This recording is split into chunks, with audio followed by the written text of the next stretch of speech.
Good morning, everybody. Mr. Bissinger here, and I'm going to be reading you a book today called Hoop Genius: How a Desperate Teacher and a Rowdy Gym Class Invented Basketball. And this is a true story about James Naismith, who invented basketball, and it's also a tribute to teachers, as this week is Teacher Appreciation Week.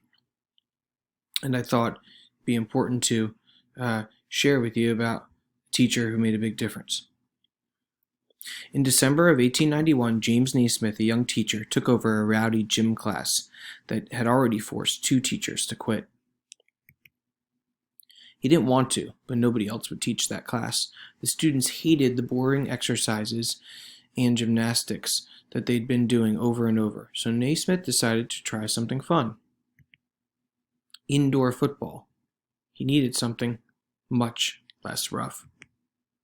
The next day, Naismith suggested indoor soccer. He called a halt. In desperation, he turned to his favorite sport, lacrosse. Nothing was working with this group. Naismith felt like giving up, but couldn't. The boys in the class reminded him of how he'd been at their age, energetic, impatient, and eager for something exciting. He needed a totally new game where, to avoid tackling, no running with the ball was allowed. He remembered playing duck on a rock as a boy. In that game, you knocked an opponent's fist-sized stone off a large rock by throwing your own.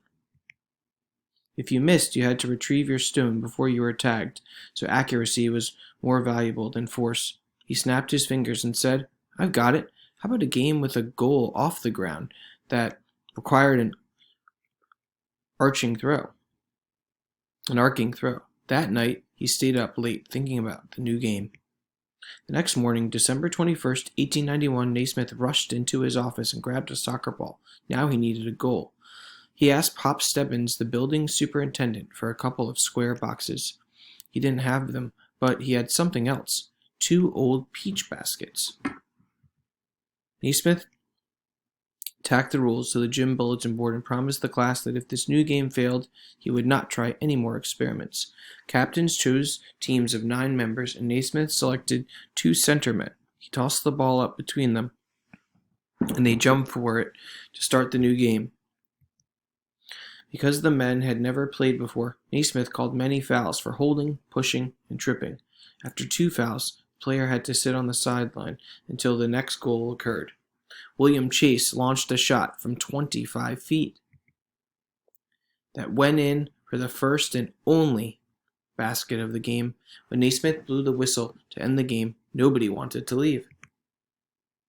The next day, the students lined up eagerly for the game.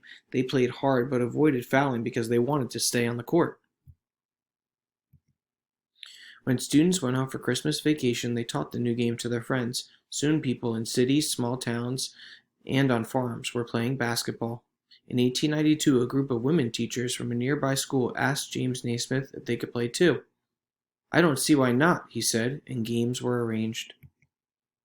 In one of them, Naismith as referee was shocked when he called a foul, and one of the women protested as strongly as any man. But he remembered that game clearly. One of the women, Maud Sherman, later became his wife. In 1936, basketball was so popular around the world that it became an Olympic sport. James Naismith attended the opening ceremonies, and when each nation dipped its flag to honor him, tears of happiness came to his face. And today, millions of people around the world play the game that was invented by James Naismith in that rowdy class. Do you? Here's a little bit of an author's note. James Naismith lived from 1861 through 1939, suffered the loss of both his parents to typhoid fever by the time he was 9. He was raised by his Uncle Peter, who was stern and demanding. James struggled in school and dropped out at 15 to work in logging camps, but he returned to school, studied hard, and graduated from McGill University in Montreal, Canada. He attended the International YMCA Training School in Springfield, Massachusetts, and accepted a job as a teacher upon graduation. The YMCA was quick to recognize basketball's potential, and by 1892, the organization was helping spread the game around the world.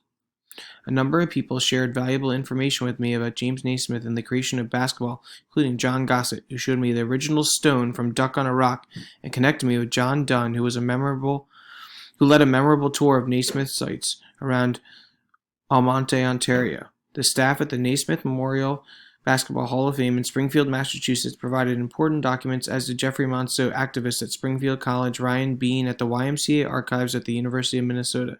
Thank you to them, and above all, Dr. Naismith and that rowdy class for this great game. Our challenge for you for today is to get outside and play some basketball to honor teacher James Naismith, who invented the sport. Have a great weekend, everyone.